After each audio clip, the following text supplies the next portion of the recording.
olá pessoal do Revista Novo Tempo, é um grande prazer estar aqui participando com vocês e hoje aqui uma entrevista e um convidado muito especial. Ele que é psiquiatra, psicoterapeuta também, conhecido mundialmente pelos seus livros, mais de 32 livros, mais de 20 milhões de exemplares vendidos só no Brasil.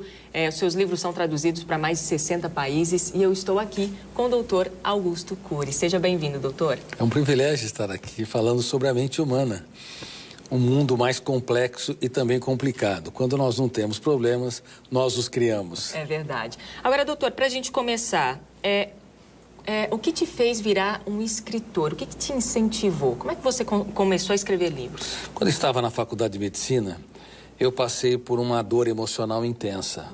E a dor ou nos constrói ou nos destrói. Eu usei a dor para me construir, para investigar as tramas da minha angústia, o processo de construção de pensamentos perturbadores, o sofrimento por antecipação. E isso foi o início da minha construção teórica sobre o funcionamento da mente, sobre o eu como autor da história, os papéis consciente e inconsciente da memória. Eu comecei a escrever dezenas de páginas, que se tornaram centenas de páginas. Depois de 3 décadas, havia mais de 3.000 páginas, das quais ainda 2.000 permanecem inéditas. E o meu mais sólido sentimento é que a humanidade está adoecendo rápido e coletivamente. E a educação mundial, embora formada por professores notáveis, ela está doente, formando pessoas doentes, para uma sociedade doente. Sim, e é justamente isso que eu vou perguntar agora, porque ao longo de mais de 30 anos você estuda a mente e o comportamento humano, tenta ajudar as pessoas que há décadas estão ficando mais doentes. A gente percebe isso, é evidente na nossa sociedade atual. Agora, o que o senhor tem observado de décadas, há 2 décadas passadas para cá? Tem um progresso, há um regresso? Como é que o senhor analisa isso? Eu tive o privilégio de descobrir 2 síndromes na psicologia e a infelicidade de saber que grande parte da população mundial é acometida por ela. Uma é a síndrome do circuito fechado da memória e outra é a síndrome do pensamento acelerado. Vou falar sobre a síndrome do pensamento acelerado. Nas décadas passadas, o pensamento tinha uma velocidade. Vou usar uma metáfora aqui. Imagine o meu dedo. Ele tem uma circulação, uma movimentação. As pessoas pensavam, se preocupavam, ruminavam o passado. Mas, na atualidade, nós aumentamos tanto os índices de informação. No passado duplicava-se a cada 200 anos, hoje duplica-se a cada 1 ano. Que nós excitamos, abarrotamos a memória de dados e excitamos a construção de pensamentos numa velocidade nunca antes vista. Uma criança de 7 anos de idade, pasmem, tem mais informação do que o imperador romano tinha no auge de Roma. E provavelmente mais do que Sócrates, Platão, Aristóteles, Pitágoras, no passado.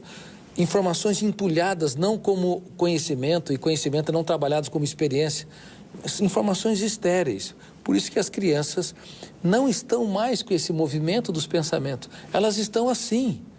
Elas perderam os parâmetros. As crianças estão agitadas, tensas, irritadiças, repetem os mesmos erros, os adolescentes da mesma maneira, bem como os adultos, e parece que são hiperativos. Mas não são hiperativos. 1 a 2% são hiperativos geneticamente ou têm um transtorno de déficit de atenção. Na verdade, elas são vítimas da síndrome do pensamento acelerado.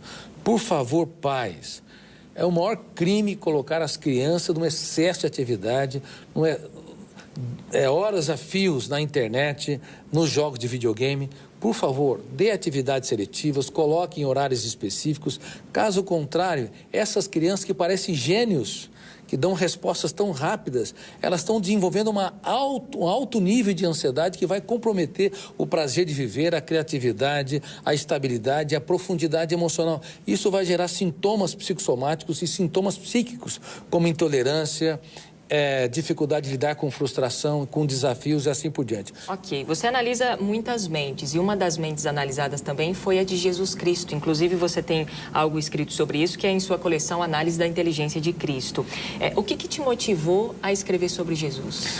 Bom, eu fui um dos maiores ateus que pisou nessa terra. Como eu pesquiso numa das últimas fronteiras da ciência, o mundo onde nascem os pensamentos, para mim Deus era fruto de um cérebro apaixonado pela vida que resistia ao seu caos na solidão de um túmulo. E como a minha teoria não apenas contempla o processo de construção de pensamentos, mas de formação de pensadores, depois de analisar os critérios de Hegel, Kant, Agostinho, Freud, Einstein, como eles brilharam na sua mente, que critérios usaram, eu fui até esse personagem chamado Jesus Cristo. Que te encantou. E eu fiquei perplexo. Eu estudei as 4 biografias ou 4 evangelhos como um cético da psicologia. E eu percebi ao longo da minha análise crítica que ele não cabe no imaginário humano. Então me curvei aos pés desse homem que há 2000 anos mudou a história. Por exemplo, no exato momento em que ele estava no último jantar, era para ele estar tenso e ansioso porque sabia que ia passar pelo caos, pelo terror, ia ser crucificado. Ninguém tem ânimo para ensinar os seus alunos quando está às portas da morte, ainda mais nas condições dele. Ele quis ensinar a todos eles que uma pessoa verdadeiramente grande se faz pequeno para tornar os pequenos grandes. E eu me perguntava, e que homem é este que era capaz de fazer poesia no caos?